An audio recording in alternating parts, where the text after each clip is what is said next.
It's my great honor to next introduce to you Marty Pickett, who is the Managing Director, General Counsel, and Trustee for Rocky Mountain Institute. And the title of her keynote address is Deep Green, the Rocky Mountain Institute Innovation Center. So please join me in welcoming Marty Pickett.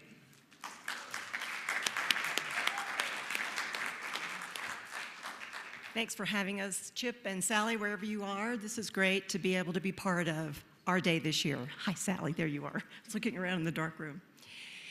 So Rocky Mountain Institute, just down the road, has been here since 1982, and we're really excited, and I'm particularly excited to share with you today about our new innovation center that we are building, because it's really going to exemplify RMI's mission and work. RMI's mission is to drive the efficient and restorative use of resources. So that is certainly how we started thinking about this building and what we really wanted to show. As I get started, I want to talk just a minute about Rocky Mountain Institute, because I think many of you know who we are and what we do. And you heard this morning from my colleague Clay Stranger, first off this morning, talking about our work in China. And you heard Jules and Dimfna talk about the partnership that we've recently cemented with Clinton Climate Initiative on our work in the islands, because the islands are certainly challenged being at or below sea level with the climate change issues that you've heard about over the last 3 days. So similar to our Reinventing Fire China, our work in the United States has been, over the last 33 years, a really challenging piece of work, but as you all know, over the last few years, we've really begun to ride a wave, because many people now know much more about energy efficiency and climate change and the challenges before us. But this comes from a culmination of our work and a serious research study that we published in 2011 called Reinventing Fire, which shows how in the United States, what we will need to do in each of those 4 energy-consuming sectors. So what I will be talking mostly about today is buildings, because because buildings consume over 40% of all the energy used. Then behind each of those 4 sectors, we have various projects, again, from what Clay talked about this morning, from China and other international work, to building efficiency and scaling building efficiency, not just in new buildings, but also in retrofitting commercial buildings. We recently merged with Carbon War Room, which was an organization, an NGO started 5 years ago by Sir Richard Branson. And we found that because we both work on business-led, market-driven solutions, it made more sense for us to work together, shoulder to shoulder. So now with our groups combined, we have 5 offices, not just in Snowmass where we are today, but where we will be moving to Basalt, which I'll talk about in just a moment, but also in Boulder, New York, Washington, D.C., and most recently in Beijing, because of the really important work that we're doing in collaboration with China. With Carbon War Room and with all of our groups, partners, we do a lot of collaboration. One of RMI's core competencies is collaboration and our convening power, to be able to bring together groups that can together make good decisions about how to bring about solutions, often for a specific targeted challenge. So in this building, we wanted to take that into account. So certainly one of the things that we want to do as an organization, which is at the heart of all of our work, is demonstrating and influencing thought leaders and industries.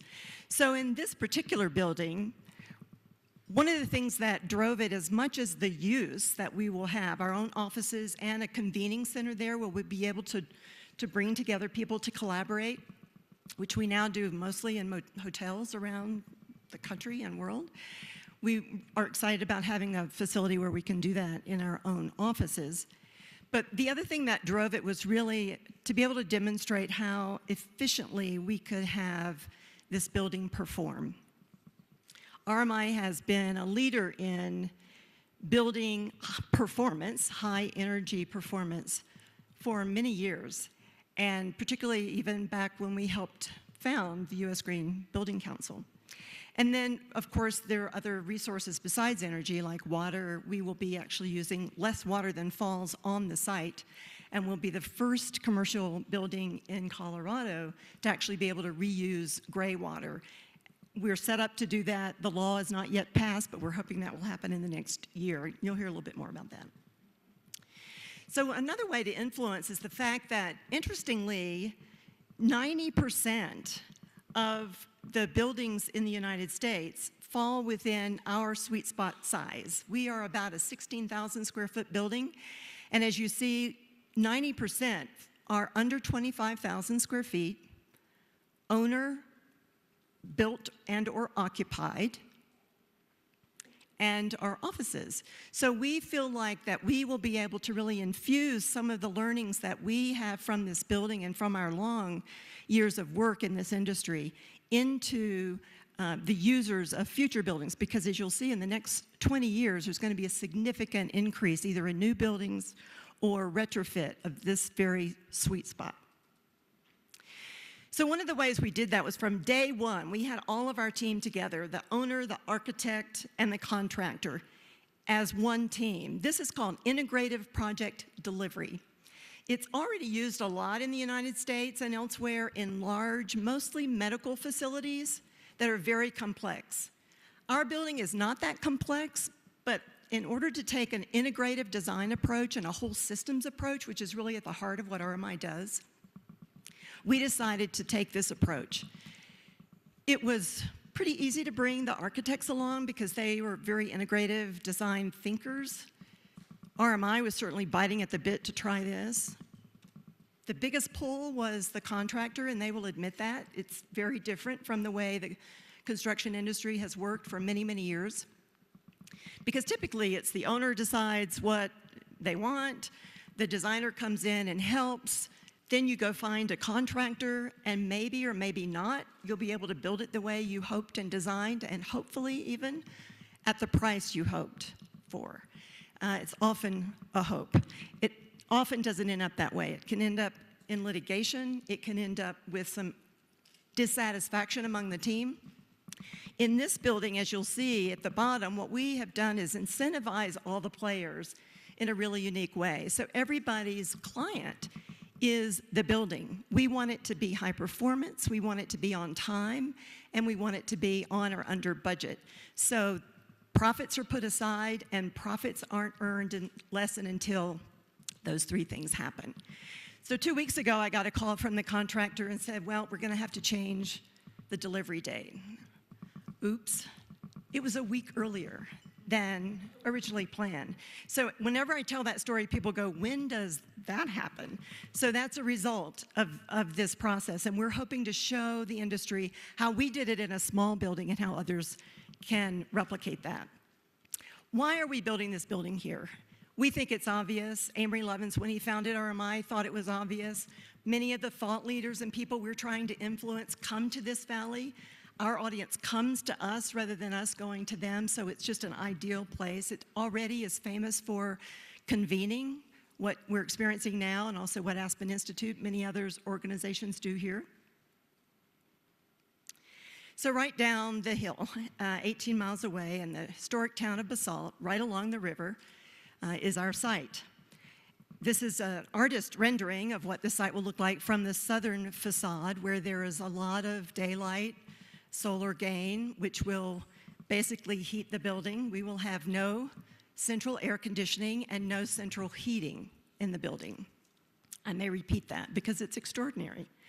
One of the things we said from the very beginning, and one of the inspirations to us on our team, was Amory, who said he hoped that actually the building would look like it grew there. So you will see as we go through, and you can tell here, the red stone that we're using is mimicking the red stone that you see throughout our valley. The architects actually even stepped the stone down a little bit on both the north and south sides so that when it snows in the winter, the snow will flock on the building the way you see it flocking on trees and the red hills around us. So a few of the things to think about as I go through this are that it will be net positive energy, all from solar, no fossil fuels at all used in our building. The energy use intensity of our building is extraordinarily low. We were targeting 19. It actually is coming in at about 17, which means the energy use per square foot of the building. And I have a chart later to show you why that's extraordinary. Also, we are getting lots of certifications, not only from LEED, but also from Passive House, so it will be a very aggressive, passive building. This is an aerial view of a couple of months ago with what we heard about a lot locally about it being a blue building. That is a membrane that was sprayed on the building to be a very airtight air barrier.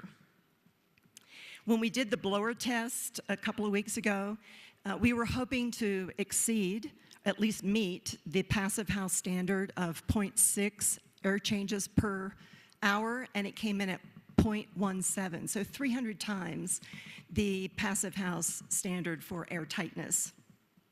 To the right is our convening center. To the left are our office spaces, and in between some common space. But that convening center, as I mentioned, is really important based on the collaborative work that we do.